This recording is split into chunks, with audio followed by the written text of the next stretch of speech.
भारत के शहरों, कस्बों और गांव से आए इन जवानों को पैराट्रूपर स्पेशल फोर्सेस बनने के लिए 90 दिन के प्रोबेशन को पूरा करना जरूरी है।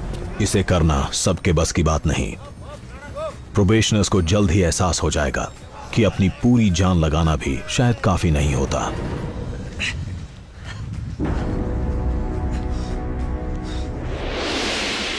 यहां सिर्फ शरीर का ही इम्तिहान नहीं होता, पहले 5 हफ्ते यहां टिकने के लिए दिमाग भी तेज चाहिए।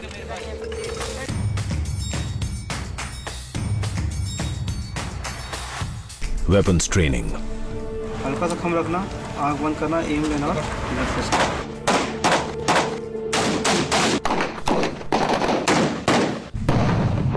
डेमोलिशन,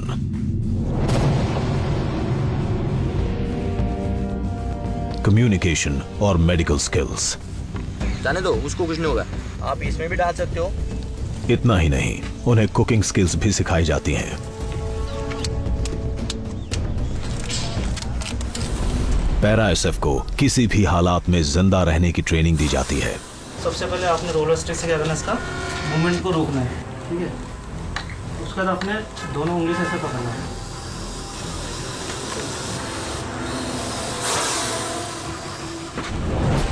ये तुम्हारा डर निकालने के लिए, ठीक है, बस सेफ्टी का ध्यान रखना है।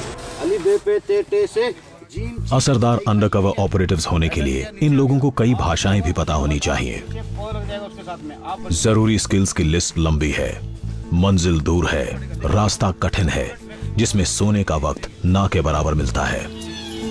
इतना ज्यादा तोड़ देते हैं उसको कि जब उसको लगता है कि नहीं, बस मैं नहीं कर सकता।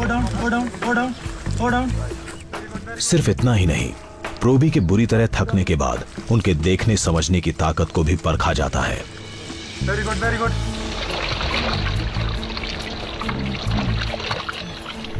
थके हारे होने के बावजूद इन्हें सीवर लाइन में रेंग कर एक और कड़ा इम्तिहान देना पड़ता है। कान के अंदर ही डालना, ऐसे। हाँ, ये लगा, ऐसे छूट गया, छूटना नहीं चाहिए। ये कैम्पलेस करो, ये कैम्पलेस करो, बिल्कुल गर्दन, चलो एडवांस करो, ये एडवांस करो, ये लेटा, रोलेज, और डाउन, और डाउन, हाँ डाउन, और डाउन, सीधा, हाँ फिर सीधा, ओके। ये काम कमजोर दिल वालों के लिए नहीं है।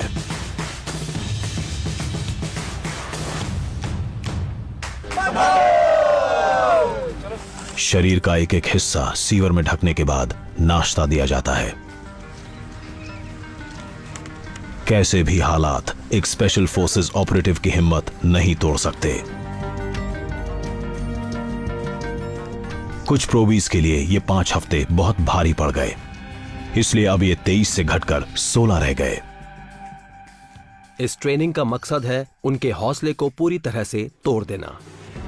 बचे हुए 16 जिन्हें लगता है कि उनमें कमांडो बनने का जज्बा है, उनके लिए कांटों भरा रास्ता इंतजार कर रहा है। वॉलंटियर्स के तौर पर ये जब चाहे इसे छोड़ सकते हैं, लेकिन जो जूझते हुए आगे बढ़ेंगे वही बैज ऑफ ऑनर को हासिल करेंगे।